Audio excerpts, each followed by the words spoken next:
You need $400,000 income to buy a house in Santa Clara County to make it affordable, right?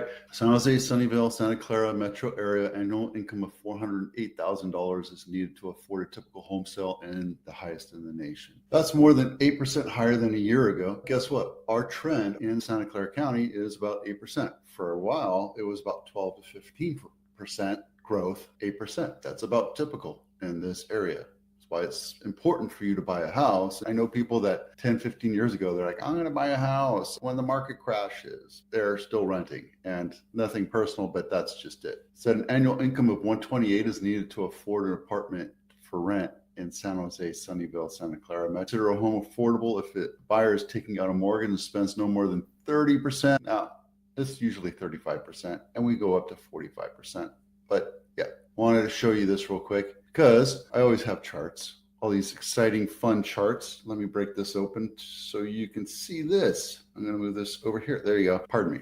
So this is a typical buyer's net sheet, a sample, one for visualization. This is not for use to close on a house. You're going to get one from a title or an escrow company that will actually be more accurate for you. I use this to help visualize costs, not exact costs. This is how it looks. Typically how it looks, but every cost is different because it's timing and dates. And okay, enough of that. The U.S. median income is 67. I know right now Santa Clara County is $200,000 a year.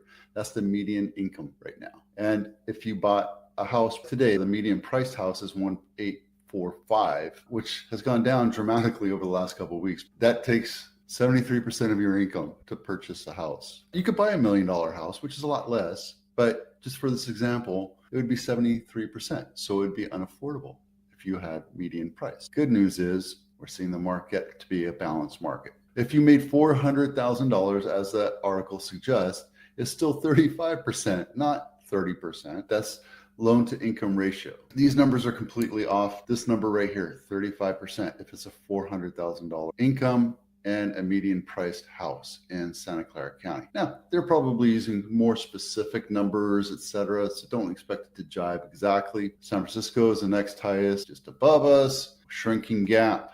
We'll talk about that in a second. The big picture across the U.S., Americans need to earn $116,000 to afford a median price home for sale. So if you're an employer, understand that's where you need to be from a socialist point of view. But in order to make a living, if you're going to hire somebody, that's the projected income that they need. What they're saying is become increasingly challenging for American renters to make the shift to home ownerships. Again, if you did it 10 years ago, today is Wednesday. I'm actually back from my selling trip, by the way. It was amazing. I suggest you do it. Getting close to a balanced market. If you recall, I've said that we need to be at about 1,000 homes for sale in San Jose to make it a balanced market, not a seller's market, not a buyer's market, but a balanced market. Right now, we're at 711. In Santa Clara County, we need to be about 2,000, and we're getting close to it. When I say 2,000 or 1,000, I mean it could be 1,800 to 2,200, making it a balanced market. It's not a flood of inventory. It's just the market is slowing down,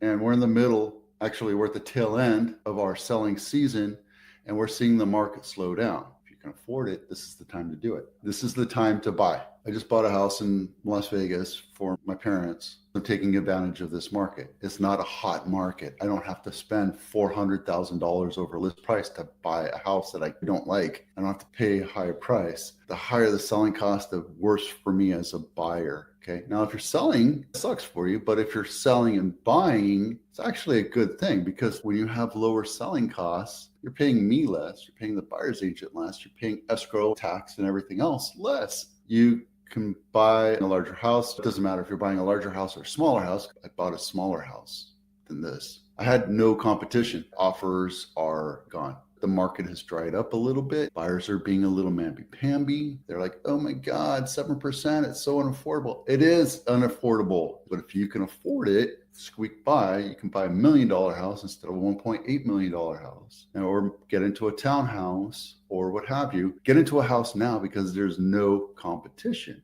right? Real estate is like Little League soccer. Imagine this screen as Little League soccer. Everybody starts out, coach is yelling, play your positions.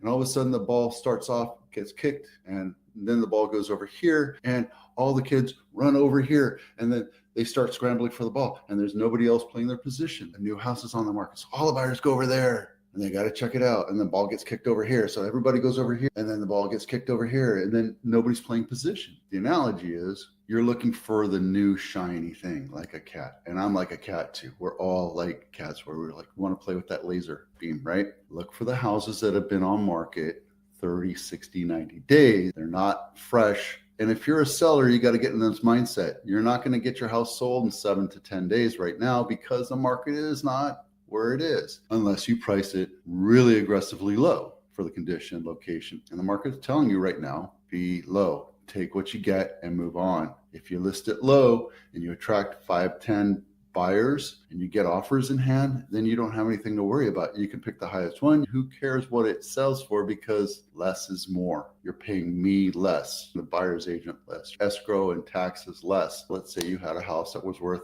$2 million and you got 1.5. You have a $500,000 delta off the expectation of what you were going for. Now you can go and get $500,000 less on the next house. I'm going up to Sacramento tomorrow because we know we can get 7.5% off of a house if we buy this week. It's a new house, massive discount. We're going to go get that house. You don't pay a premium. There's no appraisal gap. And if you need to know that, there's videos galore about that. You can ask for repairs. You can ask for inspections. You can ask to make sure you get everything so your house is not perfect, but better, right?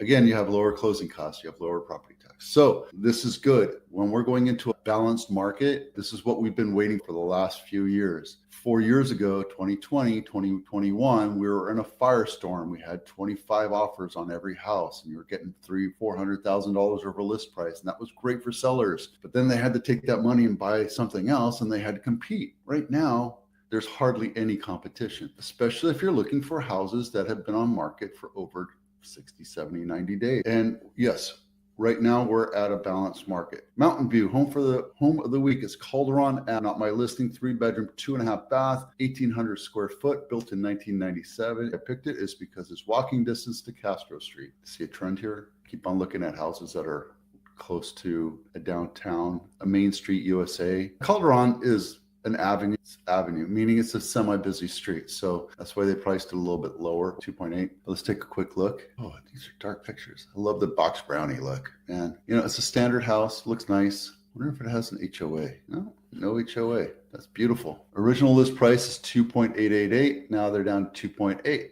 We're seeing more homes sit on market longer, and we're seeing far more list price decreases. If you're interested in looking at it, let me know. Go take a look at it. Homes near Apple, I picked Mallard Way. This is walking distance to the Apple campus, to the space. 4-bedroom, 2-bath, 1,600 square feet, built in 1961. Fairly updated, 2.99888, and it's brand new. How many days on market? 8 days on market. So we're seeing houses in Cupertino last 8 days. That was unheard of a year ago, 2 years ago. This is an updated house. It's a pretty house. It has a nice little ADU thing, shack back there. There you go.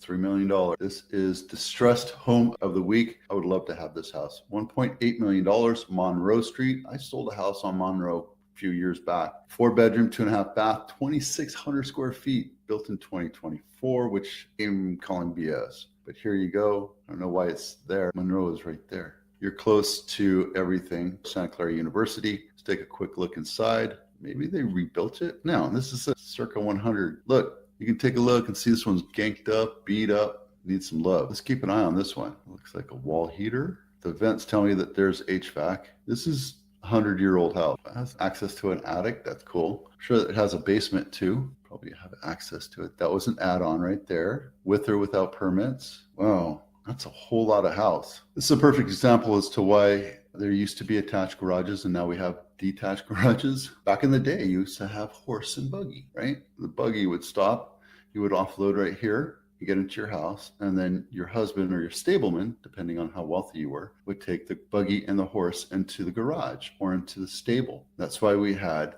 detached garages, because we wanted to keep the smell of the horses far away. Pretty amazing, huh? And now